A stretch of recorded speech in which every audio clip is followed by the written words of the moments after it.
see, we have a quorum. Our next meeting date, I can't believe I'm saying this, is September 24th. We know we're going to have an Audit and Finance Committee meeting at 9. And at this point, I need a motion to approve the regular minutes of the July 23rd meeting. Okay, Tina? Second, Monty? All in favor? Aye. Okay. At this point, I'd like to have Ms. Tommy's here. Okay. It's a privilege to have Tommy in front of us today. He has served this authority quite well served the Syracuse community for 40 years. His career at Central started in 1981. 1981. Started out as a service cleaner. Tommy, I was in 7th grade then. Sorry. In February, you think you don't age until you start looking at these sometimes, you know? In February of '84, Tommy became a part-time bus operator. There's people in this room that weren't born yet. By April that same year, he then became a full-time bus operator. Eventually, through hard work and dedication, Tommy rose to hold the #1 position in seniority. God bless him. Position he held for the last 2 years. Please join me in congratulating Tommy on a retirement effective September 1st, and on his 40 years of dedication to Centro and the Syracuse community and our customers. Thank you for everything you've done for this authority.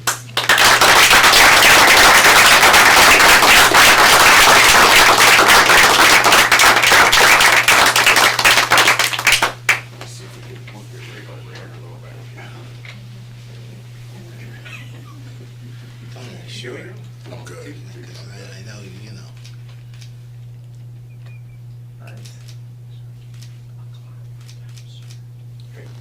Tommy, any kind I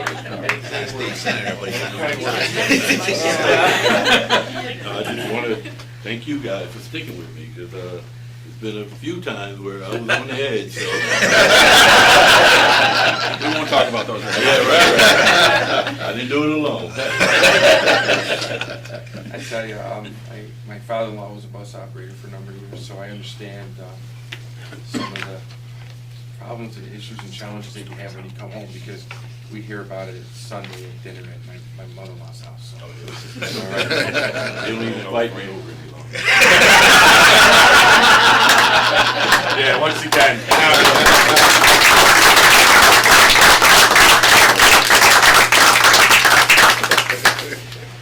I tell you, there's been a lot of these lately, people retiring. I mean, is it a message being sent that it's probably a good place to be?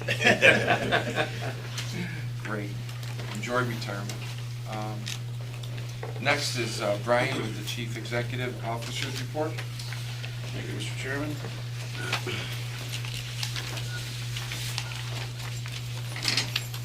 A very lengthy report this month. As noted last month, we had completely drawn down our CARES Act. I just wanted to note that the next round of funding was the Carissa Funding, and we did in July pull 1.8 million down from that.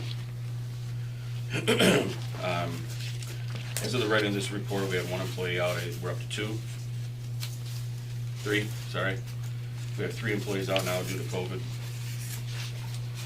On July 29th, myself and Chris and who else was there? Ed Bueller. A bunch of key staff met with the city, fire department, to talk about signal prioritization. So a lot of talk has been done about BRT, bus rapid transit. BRT does not work, cannot work, unless you have signal prioritization.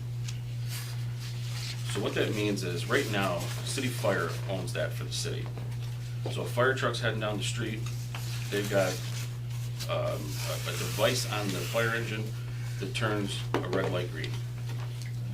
We want prioritization, so we want to hold a green.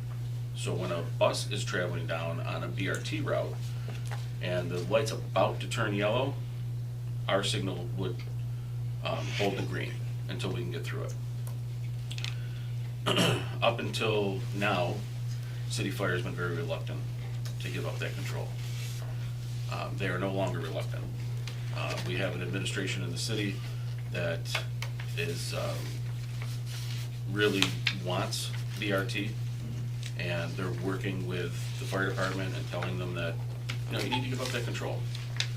It's not an inexpensive proposition, and I think that's also why the fire department is now willing to get some help, because they want some help paying for it. So it was a very good meeting. GTT was here, they're the ones that make the product, and they did a great presentation, and so it was a very productive meeting. You know, we have to have that in place. That has to be part of your BRT in order to apply for like a small starts grant to get the money. So it was a very good meeting. Does the city pay for that, or do you, Central, pay for that? Or the fire department? Right now, it's part of the city fire's budget, so they own it, they maintain it. They're looking at a very expensive upgrade, and I think they're looking at the expensive upgrade and saying, wow, we don't want to pay for all this. So maybe if we give Centro a piece of the pie, they can pay a piece of the upgrade. So that's where it is. You know, we're not gonna have the same thing, so ours will not turn red to green. It'll just hold the green a little longer. NIPTA board on August 2nd. NIPTA board members, we met virtually with Commissioner of New York State Department of Transportation. Each agency gave a brief description of the projects they have going on, increased STOA, capital plan, so we went over all that and what our asks are gonna be. Myself, County Ledge Chair Dave Knapp, met with Loretto CEO Kim Townsend. I had a conversation regarding central services. They have multiple facilities. You know, you think of Loretto and you're driving down Brighton Avenue, you see the big tall building that says Loretto at the top. That's not all they have. They have facilities all over the county, more than 2,000 employees. They wanted to talk about service to all of their facilities and different things we could do. So it was a good meeting, and we're gonna follow up again. Auburn, we're gonna be holding a public hearing in Auburn to talk about, so back when COVID first hit, we reduced service to Saturday service in the city. We eliminated some routes in the suburbs, we eliminated some routes in Auburn, or Auburn to Syracuse. So we are going to make those permanent now. We haven't had a ton of pushback on, you know, when are you bringing them back? Because we rerouted some things and everybody was pretty happy. But in order to completely eliminate them, we're gonna have to do some public hearings. They'll be done virtually, you know, they're gonna be online. I really expect little to zero participation. And The then big is there- participation we get is when we have a reduction in public hearing. When you're up there as a board member, you feel like you're a catcher for the New York Yankees, when there's fastballs coming at you every minute. That was a lot of fun.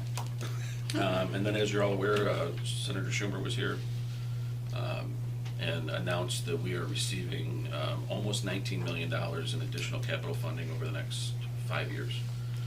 It varies every year. It goes, you know, 3.1 to 3.4, and then it ramps up to about $4 million in the 5th year. I think one thing Which is great news. is important to hear is that you hear funding, but you have your operating buckets and you have your capital buckets, okay? This money is capital, okay? It's a big difference, you know, between operating and capital, and I think that needs to be understood. Also, it was reported in the news that Central's getting an additional $75 million in funding. That's not true. All right, so the addition was the 19 million. Because we get those capital dollars, you know, 5307, we get those anyway. So what this bill did was provided us an additional 19 million over 5 years, which is great news. It's important, especially for the board, so if you do get asked, you know, how you answer that, because it's misled sometimes, that number, you know, and that's good. That's all I have, unless anybody's got questions.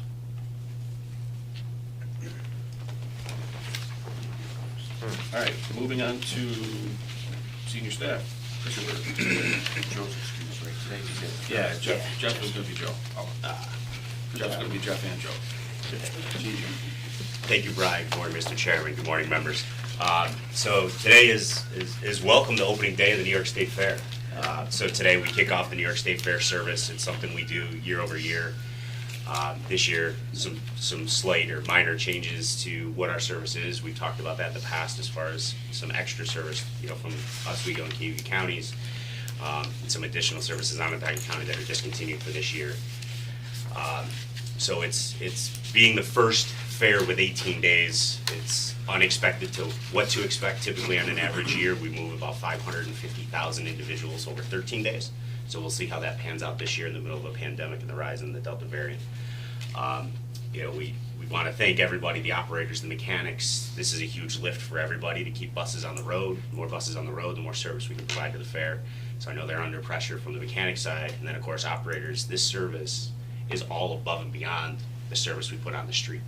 So a lot of this is overtime, extra hours, later days to fulfill this service. So it's greatly appreciated from the union, from the operator staff as well as the mechanics. And then also, for part of this service, we rely on the salaried staff. So we have several salaried staff that are able to drive, that have CDLs that'll come out and actually drive the bus to fulfill service if operators aren't available. But then we also have staff that's out there. If you're familiar with our layout at the main gate, we actually have to back buses up, which from a commercial standpoint, commercial vehicle is something you never want to do or do as limited as possible. Well, every bus that pulls onto that area has to back up. So we rely heavily on finance staff, HR, IT, and their departments, so their staff picks up the extra work while they're individuals because they're there day and night. So we thank them and their departments for assisting us with that. We try to do the best we can to limit that, but in some cases, depending on how the next 18 days will go, that lift could be heavier. So we thank everybody and their efforts to make this successful. Somehow every year we do it with limited resources and we get through it, so let's hope this year's the same way. Chris, are they expecting a reduction from prior years? Right now, no. So they're averaging, and the expectation from state fair staff is 1.3 million was the average, or the attendance, record-breaking attendance in 19. They're saying anywhere from 80 to 90,000 people a day is their target.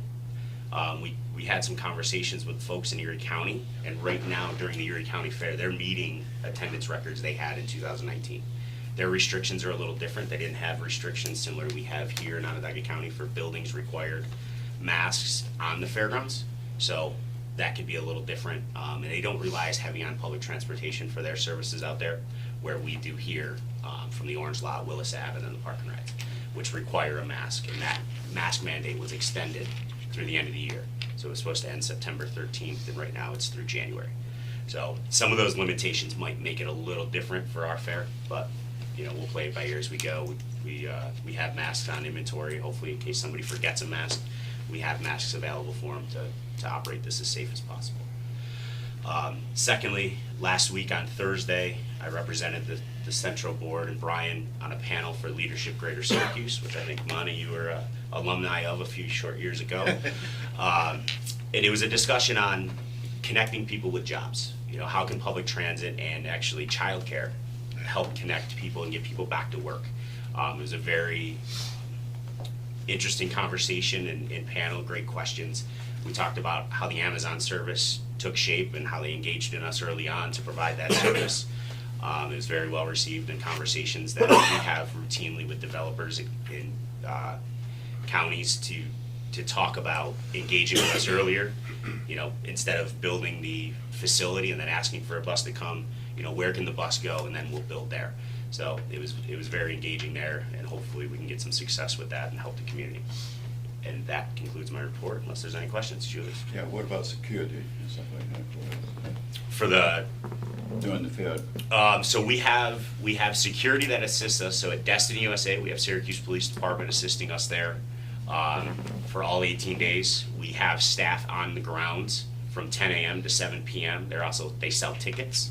So if you go to get on the bus to help with boarding, a few years ago we had they're like 50-50 tickets with a Central brand that you can use to get on the bus. So you pre-purchase them at a tent, and then you wait in line to get on the bus, and it just loads faster. So there is cash there. So we have Syracuse Police Department helping with that at Destiny. And then at Long Branch Park, we have our in-house security, which is through Allied Barton, staffed there for the same hours. And then we also have park rangers from the county and Geddes Police that are routinely patrolling these lots for us throughout the day. And then at the main gate, we have the New York State Troopers. We have a great working relationship with. They're familiar with our service for the last 30 years. So they assist us. We have radio contact with them directly and everybody on the fairground. So if there's any emergencies, we can reach out to them. I'd just like to note for the board too, in case you get any inquiries, we did limit our park and rides this year. In previous years, we'd offer service from Auburn to the fair, from Oswego to the fair, from Camillus, and it was strictly a manpower decision. It had nothing to do with, cutting costs or, trying to eliminate service. We've had some press inquiries, we've had some people from the public sending emails asking us to bring that back. These aren't necessarily permanent cuts, but as we've been telling you all along, we do not have the operators. So if we had to right now run service from Auburn and Oswego and Camillus, Lowe's, we just couldn't do it. And then we're running into a situation where we put that service out there and not be able to do it efficiently and effectively, and then you're gonna start getting the complaints that, I was waiting an hour and a half for a bus to get back from the fair. So we just made a decision early on to run what we knew we could run effectively. So just so you're aware of that. All right, Jackie.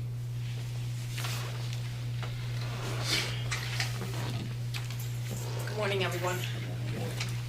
Just a couple of updates for you. First, we were tasked probably about 8 months ago to perform an updated salary study by the board. We hired Siegel Group to perform that salary study.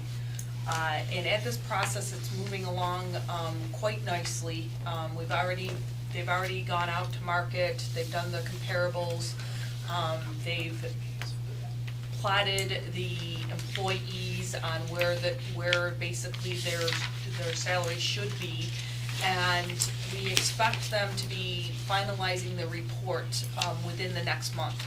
So Siegel will be presenting those findings at the September board meeting to the board of members, okay, for your information.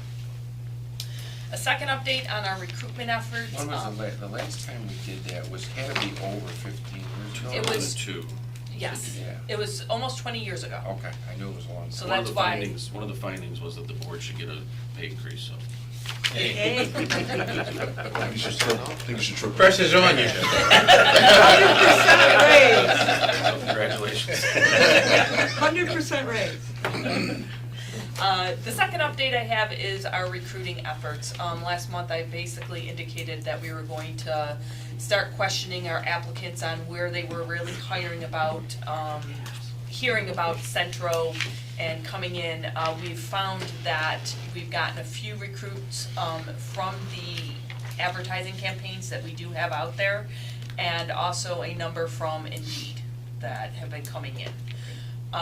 One of the great updates that I do have to give to you is with the assistance of Chris Tuff, thank you very much, we were able to set up a recruitment tent at the state fair. So we were going to have that out front in between where our park and rides and the orange lot drop off is in the circle of the main gate.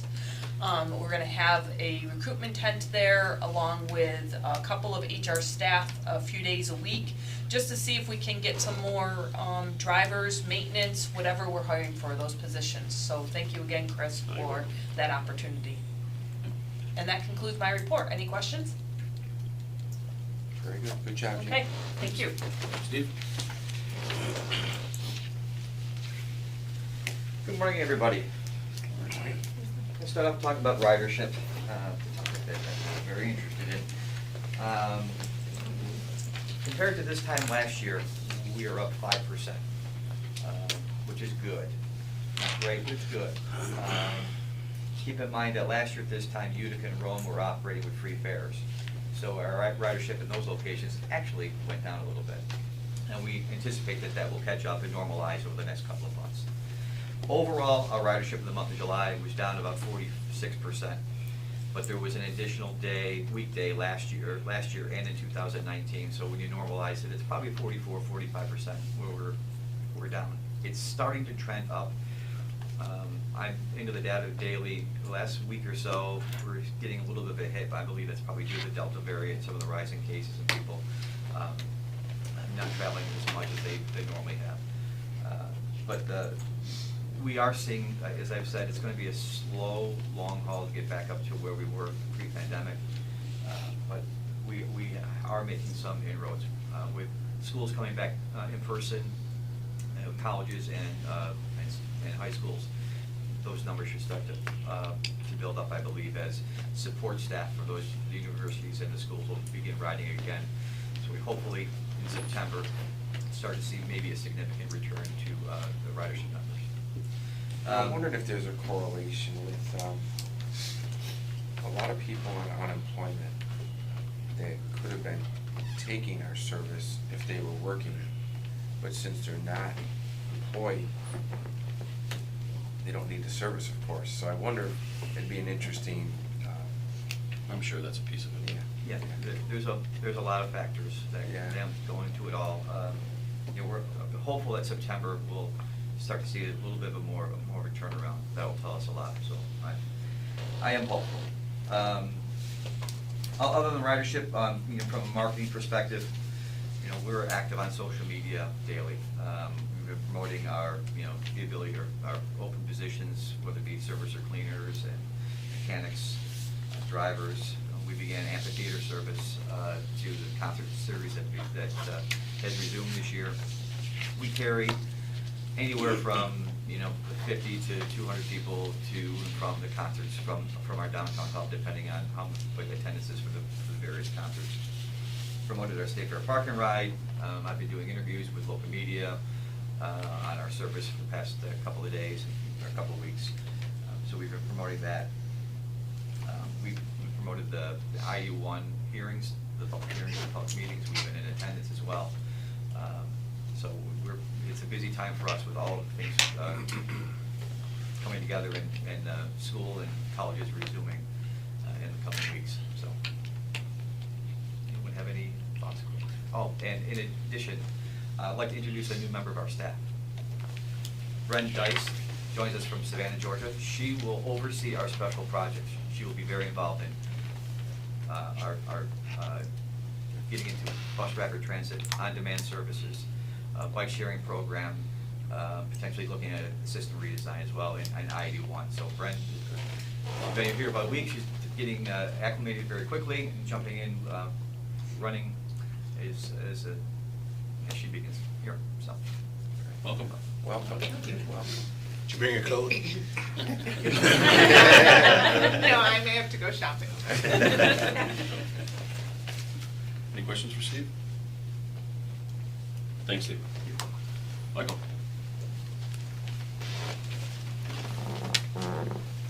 Good morning, everyone. I will keep this brief, talking about two major projects we've been working on. The Trapeze Accident Incident Program is moving along. We had some issues this past time, looking at, one, how to enter the information, and then the reporting side of it. Trapeze is working really well with us to get that going, so that's moving along pretty well. Maintenance Connection, which is replacing the current vehicle maintenance and facility maintenance application that we have here.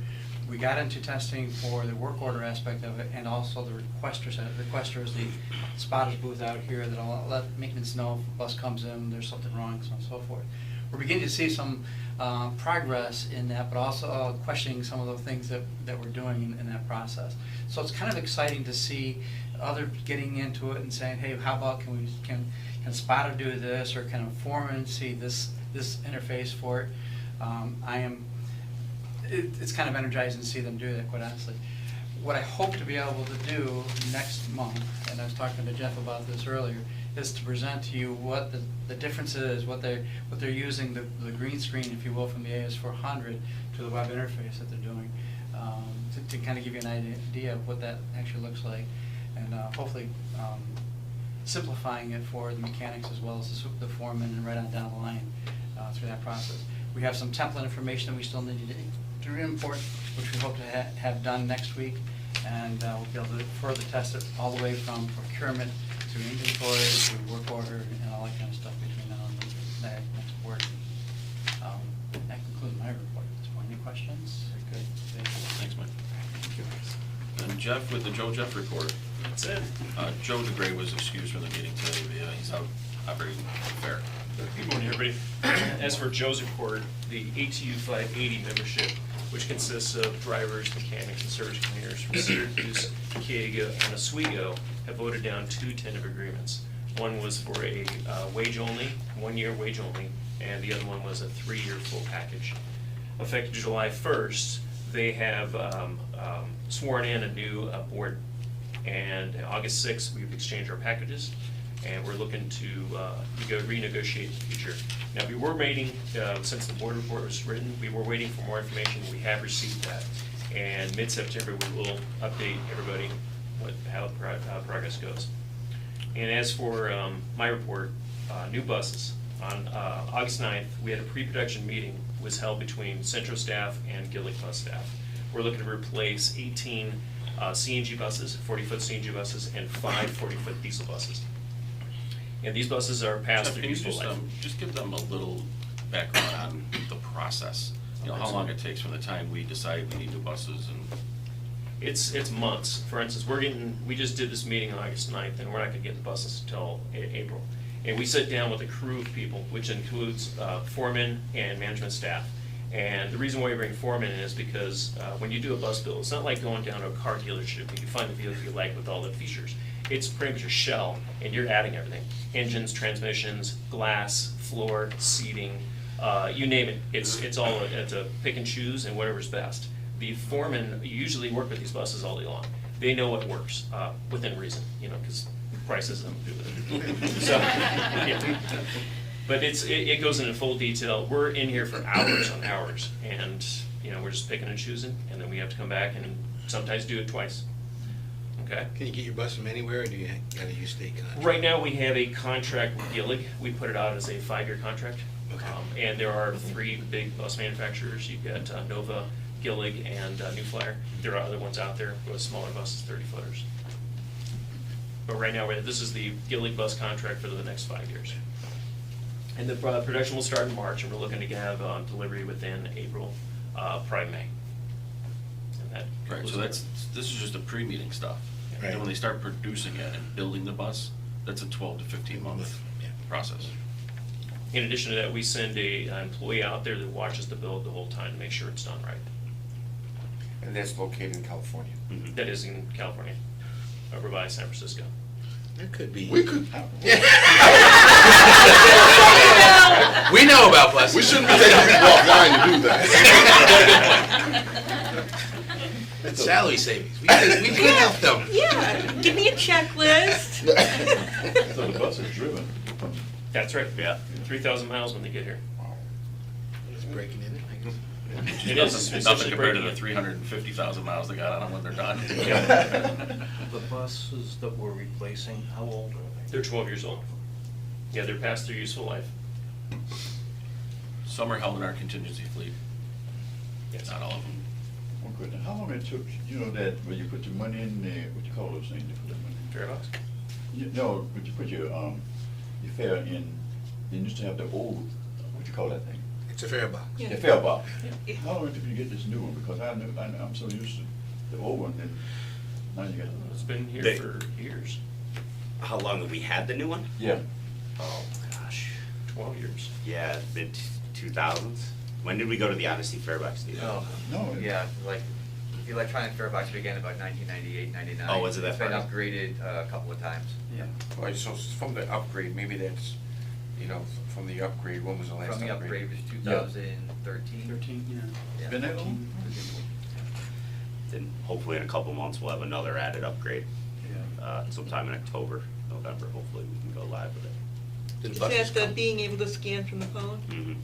Do the buses come with the fare box, or you put them in? when you Usually get we here? have them here. Yeah. We'll install them. With this bus build, we're gonna be getting clever devices and camera systems installed. Usually we have them put them on here. Our stuff. That's all post-production. Yeah, I see. That's So not what here. the fare boxes? Wi-Fi too? It's all done here. Yeah, that's it's part all- of the clever piece in that, Okay. yeah. Quick question on the labor negotiations one. Mhm. Do they currently have a contract, or is that contract over? Their contract expired March 31st of this year, March 31st.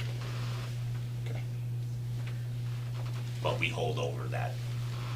Right. You know, Just it's still, continues. yeah. All the pay rates, everything just stays the same Understood. until a new contract's negotiated. Any other questions? Thanks, Jeff. Good luck with your negotiations. Thanks. And Mr. Chairman, that's all I have.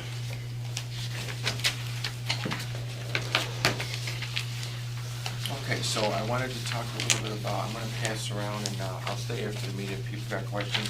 I wanted to try to get a baseline of appointing our new members to some committees. So I'm gonna pass this around and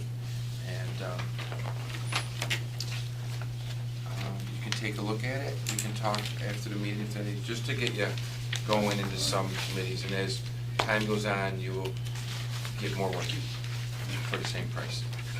Okay? But I wanted to, I kept the leadership of the committees the same, and we will evaluate this as things, as you have more experience on the board. Thank you. We do operate by committee, as you know. It's important. It's an important way that we do business at the authority. And we can attend any committee. Oh, you can always attend you can attend every committee meeting that you want. Your voting will be on the committees that you are listed on. And I looked at all your resumes and your backgrounds and your strengths and tried to see where you maybe could help.